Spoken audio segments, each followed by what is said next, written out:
The massive crystal dome of the Galactic Council shimmered under the light of 3 different suns. Inside, hundreds of alien beings sat in perfect circles, their various forms creating a rainbow of colors and shapes across the chamber. At the center podium, Ambassador Kale stood tall, his blue skin glowing with the importance of his announcement. Kale's voice echoed through the hall as translation devices hummed softly. We have watched the humans for 3 full years. We have seen their wars, their destruction, their endless fighting. Today, we make our final decision about Earth. The holographic screen above the chamber came to life, showing images of Earth that made several aliens gasp in horror. Cities burning during conflicts, forests being cut down, oceans filled with waste, soldiers marching across battlefields while families fled their homes. Look at them, Kale continued, pointing at the images. They cannot stop fighting each other. They destroy their own planet. They are broken beyond repair. High Counselor Zephyx, a tall creature with silver wings, nodded slowly. Her voice was like wind chimes when she spoke. In all our years of galactic peace, we have never seen such violence. These humans are too dangerous to join our civilization. The other council members murmured their agreement. With their cat-like features, hissed softly. The rock-like granite people rumbled deep in their chests. Even the peaceful flower folk swayed sadly on their stems. The decision is final, Kale announced. Earth will be quarantined. No human will leave their solar system. No alien will enter their space. They will remain isolated until they learn to live in peace.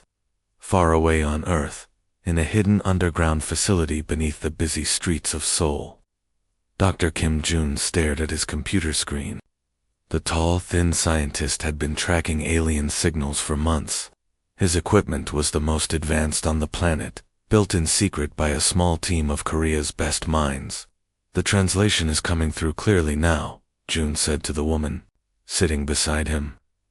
Colonel Park Hannah was shorter than Jun, but carried herself like a soldier. Her dark hair was pulled back tightly, and her eyes never stopped moving, always watching for threats. What are they saying?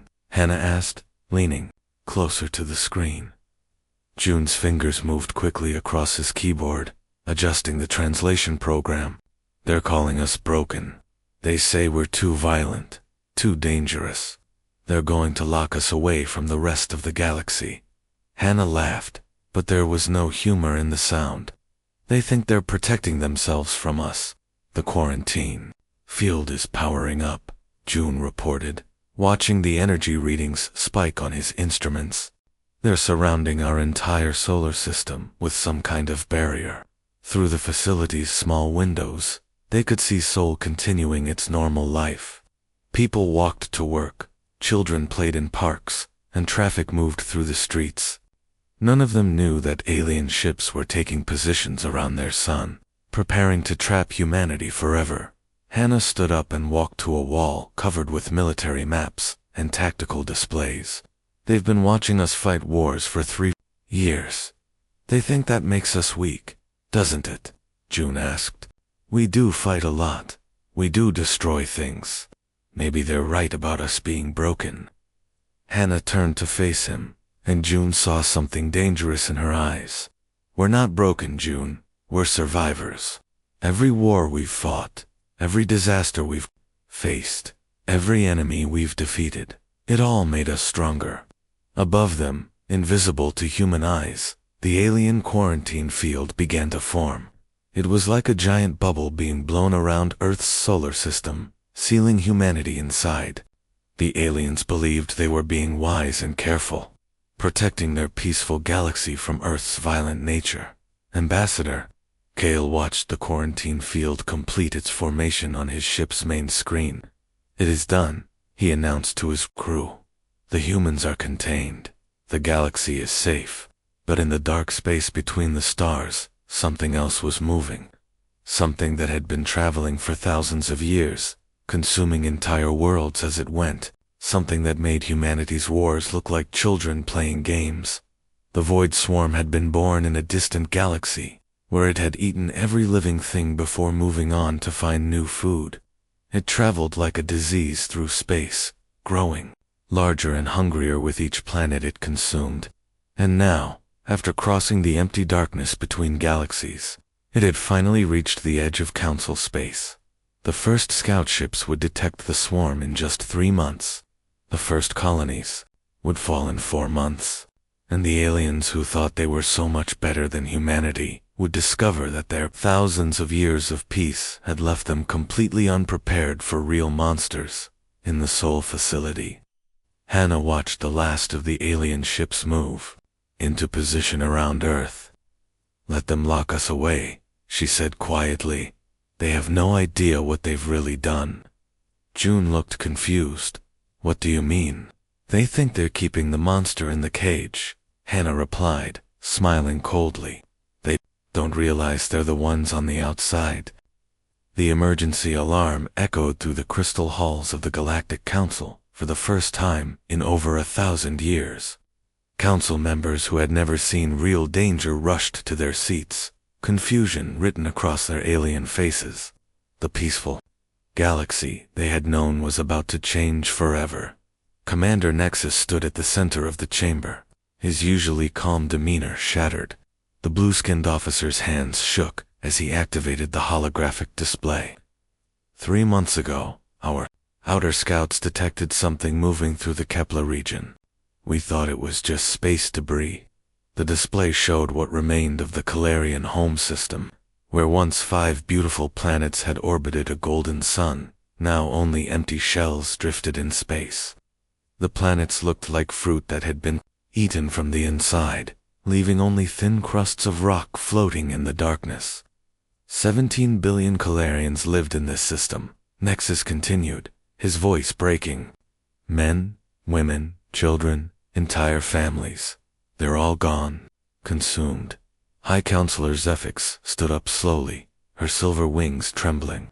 In all her 300 years of life, she had never seen anything like this. What could do such a thing? The answer came from the ship captains who had witnessed the attack. Their reports painted a picture of horror that made even the bravest aliens sick. The enemy was not a single creature, but billions of small organisms that moved together like a living storm. They ate everything they touched: metal, rock, flesh, even the atmosphere itself. "We're calling them the Void Swarm," Nexus explained. "They move from system to system, consuming everything before moving on. Each planet they eat makes them stronger and hungrier." As the council members listened in, growing fear, refugee ships began arriving at the core worlds. The survivors told stories that sounded like nightmares. They spoke of skies that turned black with feeding creatures, of cities disappearing in minutes, of families being torn apart by things too horrible to describe. Meanwhile, on the quarantined Earth, Dr. Kim Jun sat in his underground facility, watching his instruments with growing concern. For 3 months, the alien ships around their solar system had stayed in perfect formation, never moving from their positions. But now, something was changing. "Hannah, you need to see this," June called to Colonel Park Hannah, who was studying military reports at another console. Hannah walked over and looked at June's screen. The display showed the positions of all the alien ships around Earth. For months, they had formed a perfect sphere around the solar system. Now, ship after ship was moving away, heading toward the outer edge of the galaxy. "They're leaving their posts," Hannah observed. "Something big must be happening out there." Before June could respond, his communication equipment suddenly came to life. The speakers crackled with static, then cleared to reveal an alien voice speaking in panic. The translation computer worked quickly, turning the alien words into Korean. "Emergency. Broadcast to all council members," the voice said. "The Void Swarm has broken through our outer defenses. Sector 7 Delta is completely lost. All ships retreat to defensive positions around core worlds." Then the images began to appear on June's screen. His face went pale as he watched entire planets being stripped clean by billions of small, dark creatures. The things moved like a living cloud, covering everything they touched, and leaving nothing behind. My God, June whispered. What are those things? More messages came through the speakers. Distress calls from dying colonies, last transmissions from doomed ships, desperate pleas for help from civilizations that were being eaten alive. The peaceful galaxy that had quarantined Earth was being destroyed by something far worse than human violence. General Lee Taman arrived at the facility 30 minutes later. The short, stocky man was Korea's top military commander, a veteran of many conflicts who had never shown fear in battle.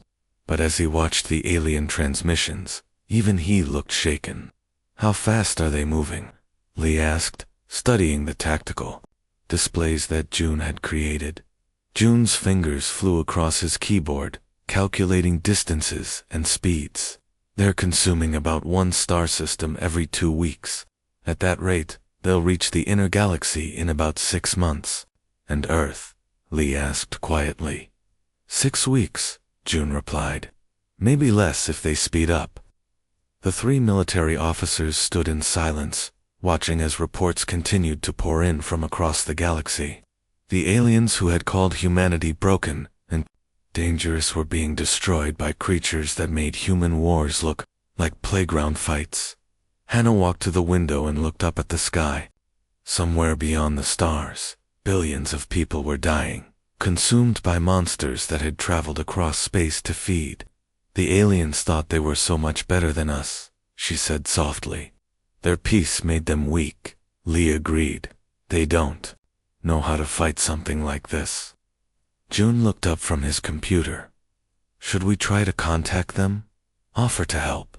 Lee and Hannah exchanged looks. For 3 months, they had been trapped behind an alien quarantine, treated like dangerous animals. Now those same aliens were facing extinction, and humanity was still locked away, unable to help even if they wanted to. We wait, Lee decided. Let's see if their pride is stronger than their fear. The transmission came through every radio, every satellite, every communication device on Earth at exactly 14:47 Seoul time. The signal was weak and filled with static, but the desperation in the alien voice was impossible to miss. To the humans of Earth, Ambassador Kale's voice crackled through the speakers in the Seoul facility. The proud alien who had once declared humanity broken now sounded like a frightened child. We were wrong about you. The void swarm has taken 43 star systems. Billions are dead. We cannot stop them. Please. ... We need your help. Dr. Kim Jun stared at his equipment in amazement. They're broadcasting this message across the entire planet. Every human on Earth is hearing this right now.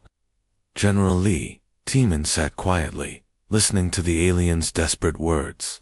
His face showed no emotion, but his eyes were calculating. Colonel Park Hannah stood beside him, a small smile playing on her lips. 3 months ago, they locked us away like dangerous animals, Hannah said. Now they're begging us to save them. The door to the facility burst open as Admiral Song Min-jae entered. The Navy commander was a tall, serious man who had spent his entire career preparing for wars that never came. His uniform was perfectly pressed, and his medals caught the light as he walked. The president wants a full briefing in 1 hour, Song announced. Every world leader is demanding answers. What do we know about this void swarm? June pulled up his data on the main screen.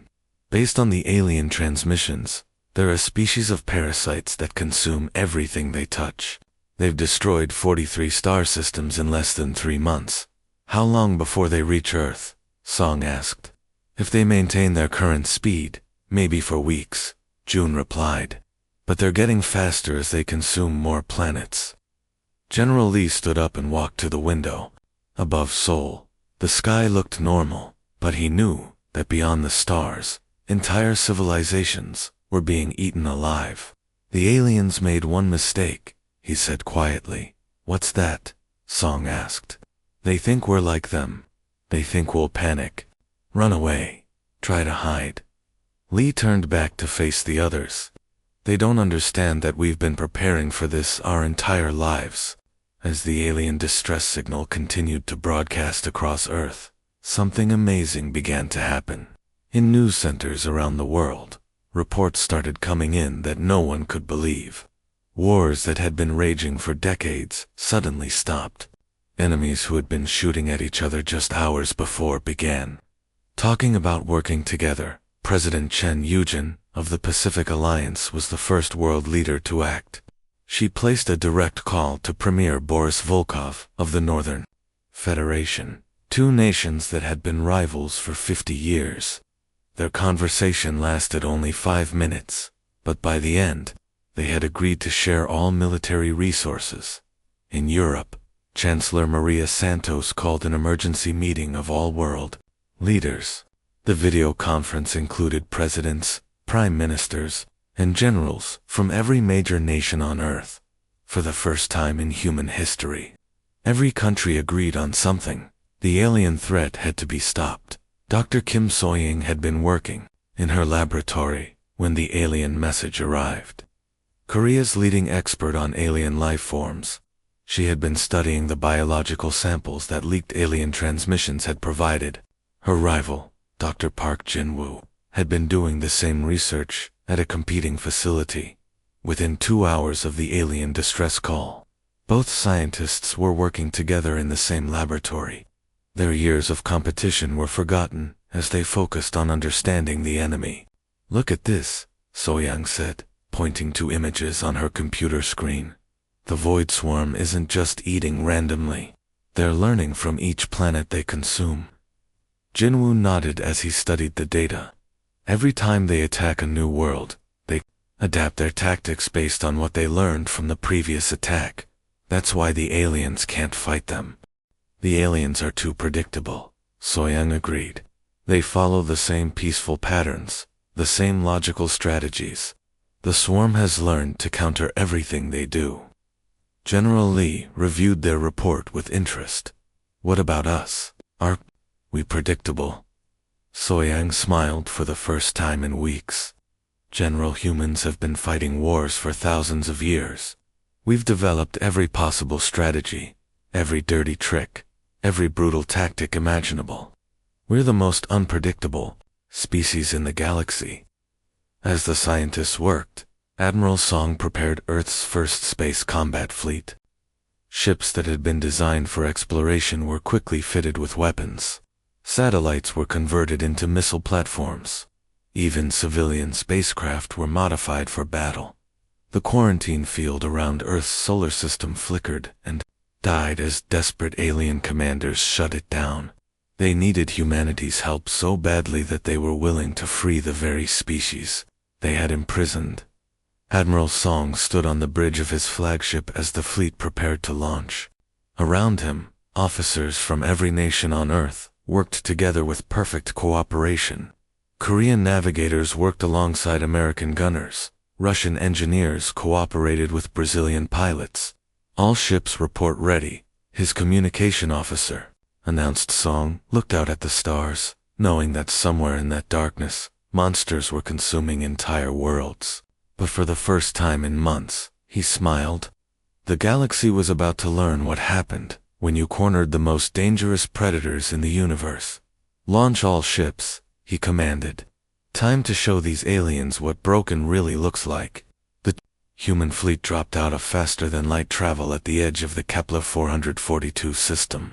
And Admiral Song Min-jae immediately knew they were too late to save the planet. Through his flagship's main view screen, he watched in fascination as billions of small, dark creatures swarmed around the fourth planet, like angry bees around a hive. "My God," whispered his communications officer, a young woman from Brazil. "There are so many of them." The planet below was already half consumed. What had once been a beautiful world, covered in blue oceans and green continents, now looked like a piece of fruit that someone had taken giant bites from. The void swarm moved across the surface in waves, eating everything they touched and leaving only empty rock behind.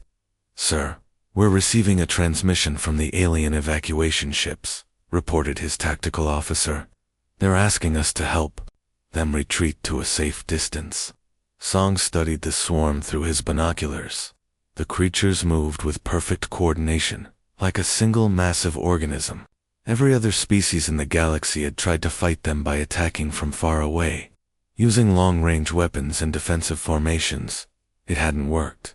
All ships, form battle pattern, Crimson Tide, Song ordered, close formation, maximum speed. Sir, his first officer asked, confused. Shouldn't we stay back and use our missiles? Song smiled coldly. Lieutenant, we're not here to fight a defensive battle. We're here to hunt. He turned to face his crew. Take us directly into the center of the swarm. Maximum speed. The bridge crew exchanged worried looks, but they followed orders. The human fleet accelerated toward the planet, flying straight into the heart of the alien swarm. The alien observer. Ships watched in horror as the humans did, something no civilized species had ever attempted. As soon as the human ships entered the swarm, Song gave his next order. Deploy nuclear mines, pattern Deltas 7, create a killing field. Hundreds of small nuclear devices shot out from the human ships, spreading throughout the swarm before exploding simultaneously. The blasts didn't just kill millions of the creatures, they trapped them in a cage of radiation and fire, preventing them from escaping while the humans picked them off, one by one, back on Earth. Dr. Kim Soyoung was working around the clock in her laboratory, studying the biological samples that Admiral Song's fleet had collected from previous battles. She had made a discovery that changed everything they knew about the enemy. General Lee, you need to see this immediately, she called, her voice excited. General Lee, Teeman arrived at her lab within minutes, followed by Colonel Park Hannah. Both officers looked tired. They had been coordinating the global war effort for weeks without rest. The Void Swarm isn't just a collection of individual creatures, Soyoung explained, pointing to images on her computer screen. They share a collective mind. When one of them learns something, they all learn it. When one of them dies, they all feel it. That's how they've been so successful, Hannah realized. Every battle teaches them how to fight better, but it also means they have a weakness, Soyoung continued. Every death doesn't just teach them, it traumatizes the entire hive. They feel every moment of pain, every second of fear. Lee's eyes lit up with understanding. Psychological warfare. Exactly. We can't just kill them. We need to make them afraid. The new strategy was implemented immediately. Captain Kim Yeho, commanding a destroyer in the Vega system, received his orders with grim satisfaction. He had volunteered for the most dangerous mission possible. All crew to escape pods, Yeho ordered his men. Prepare the ship for ramming. Speed. His ship was loaded with explosives, but more importantly, it was equipped with powerful broadcasting equipment. As Yeho flew his ship directly into a cluster of swarm creatures, he made sure every moment of the collision was transmitted on all frequencies that the swarm used to communicate. The explosion killed millions of creatures, but the real damage was psychological. Every member of the hive felt Yeho's ship tear through their ranks, experienced the terror and pain of their dying members. For the first time in their existence, the Void Swarm felt something they had never known: fear.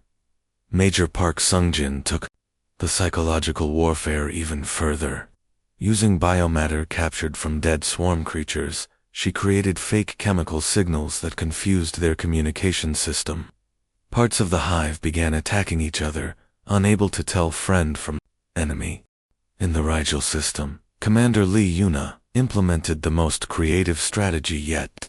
Using advanced holographic projectors, she made her small fleet of 20 ships appear to be a massive swarm of thousands.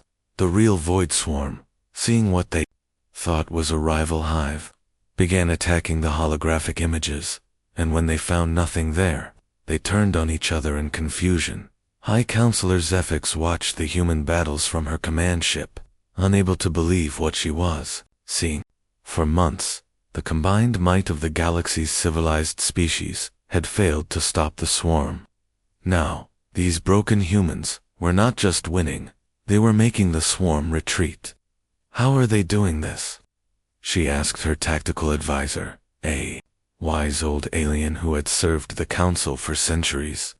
"They're not fighting like us," the advisor replied quietly.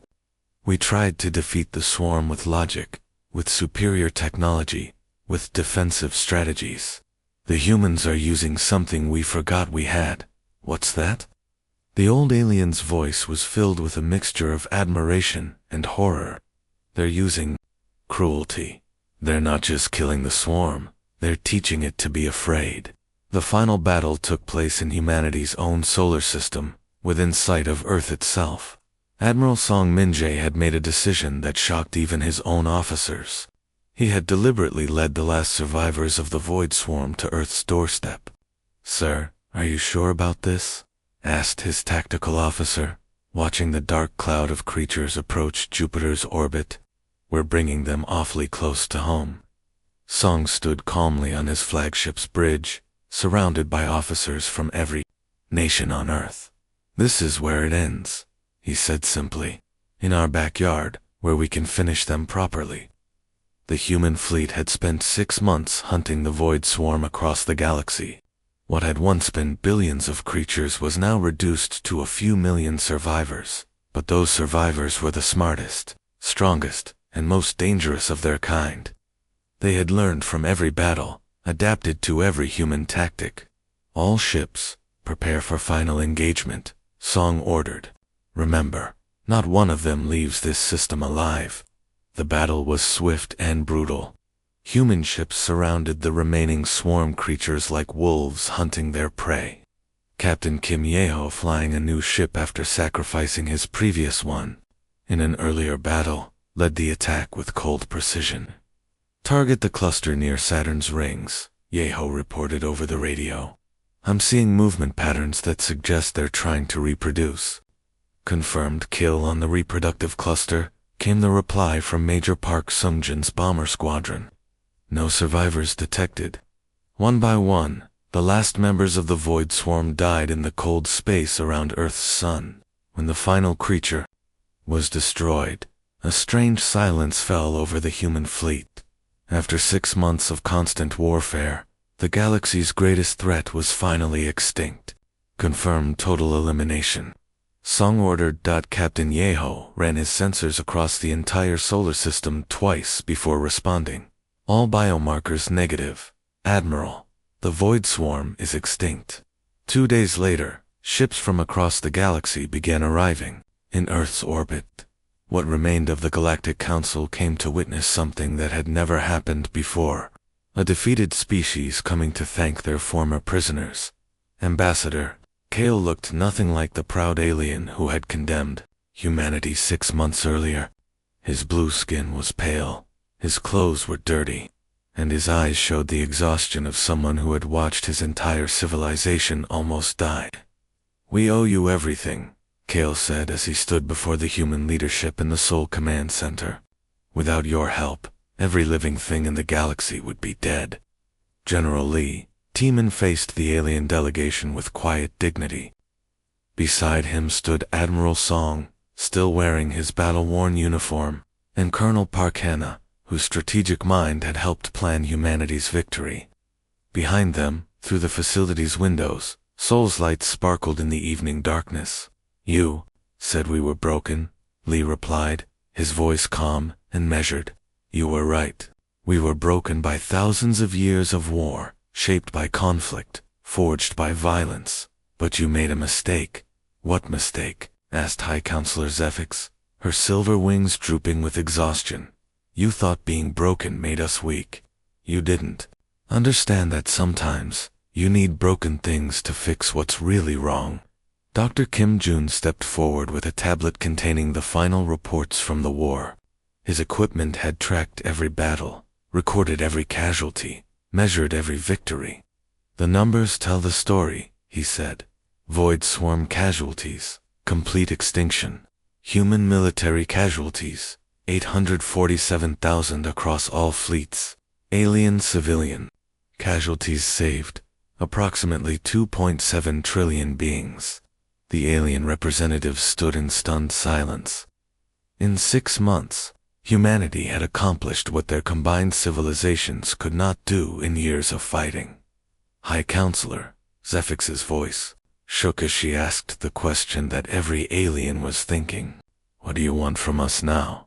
How can we repay this debt? It was Dr. Kim Soyang who answered. The scientist had spent the war studying the enemy, finding their weaknesses, developing the psychological warfare tactics that had ultimately defeated them. Her voice carried the quiet confidence of someone who had looked death in the face and made it back down. We don't want payment, she said. We don't want tribute or special treatment, but we want you to understand something important. She gestured toward the window, where Earth's cities glowed peacefully in the night. The galaxy isn't the safe, peaceful place you thought it was. Real monsters exist out there in the dark. Maybe not the Void Swarm, but others like them. And when those monsters come, Admiral Song added, you'll need us again, because the only thing that can stop a real monster is something even more dangerous. Colonel Park Hannah smiled slightly as she delivered the final message. You thought we were the dangerous ones. You were right, but now you know why that's a good thing. Over the following days, alien ships departed Earth's orbit one by one. They carried with them a new understanding of their place in the universe. The galaxy was no longer ruled by peaceful, civilized species who solved problems through discussion and compromise. Now it was protected by humanity, the broken, violent, dangerous species that had proven they were exactly what a hostile universe required. The aliens had learned the most important lesson of all.